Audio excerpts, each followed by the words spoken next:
नमस्कार दोस्तों, मैं डीके सिब्बल, एक सेंट्रल गवर्नमेंट सिविल पेंशनर। मेरे साथ मेरे साथी सीबी प्रसाद जी, ये भी एक सेंट्रल गवर्नमेंट सिविल पेंशनर। नमस्कार।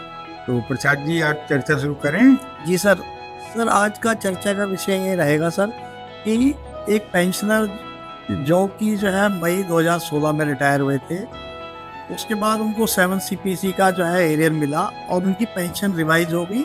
और पेंशन रिवाइज होने के साथ साथ उनको 25,200 रुपये एडिशनल कंपटीशन अमाउंट मिला। तो वो ये जानना चाहते हैं कि जो उनको एडिशनल कंपटीशन मिला और जो पहले कंपटीशन 2016 में मिला था, तो वो दोनों अमाउंट क्या एक साथ रिस्टोर होगा या अलग अलग होगा और उनकी डेट क्या होगी? प्रसाद जी, आपका सवाल ये है कि 31 मई 2016 को उनको 16,000 रुपये उन्होंने कम्यूट कराई थी। तो वो जो 16,000 पेंशन उन्होंने कम्यूट कराई थी मई 2016 को, वो उनकी पेंशन जून में मिलनी शुरू हुई थी और जून 2016 से वो 15 साल तक उनके अकाउंट से कटती रहेगी। यानी कि मई 2031 तक उनके अकाउंट से 16,000 रुपये कटेगा और जून 2031 से उनके अकाउंट में कटना बंद हो जाएगा।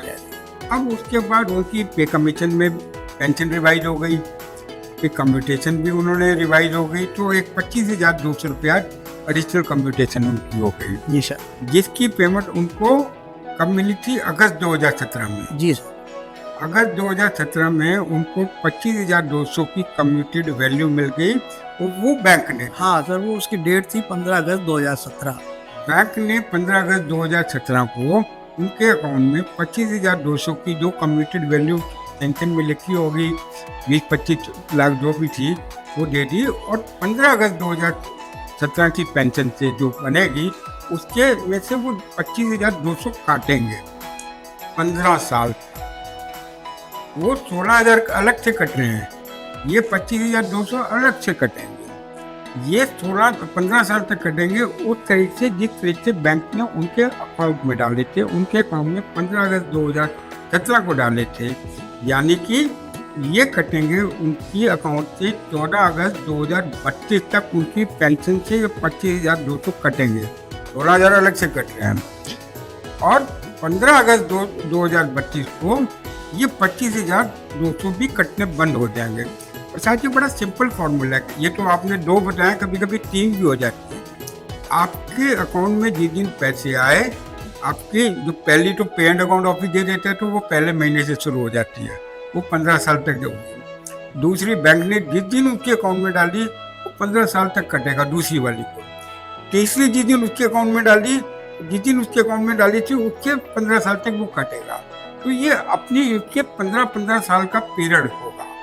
तो मतलब डिडक्शन 15 साल तक होती है, रिस्टोरेशन 15 साल से इमीडिएटली बाद रिस्टोरेशन हो जाती है, फैमिली पेंशन से नहीं करती। जी सर।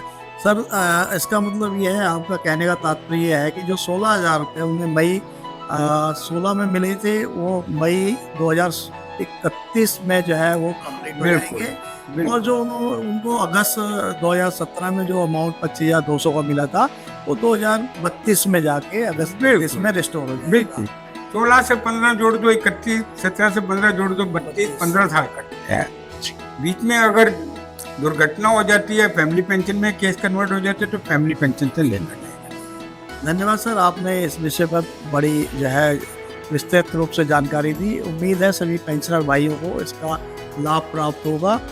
इस विषय में किसी पेंशनर को कुछ डिटेल में जानकारी चाहिए तो हमारे दिए गए ईमेल आईडी पर मेल करें, जिसकी हम जानकारी या जो भी रिप्लाई होगा शीघ्र देंगे। तो प्रसाद जी, जल्दी मिलेंगे अगले टॉपिक के साथ। नमस्कार।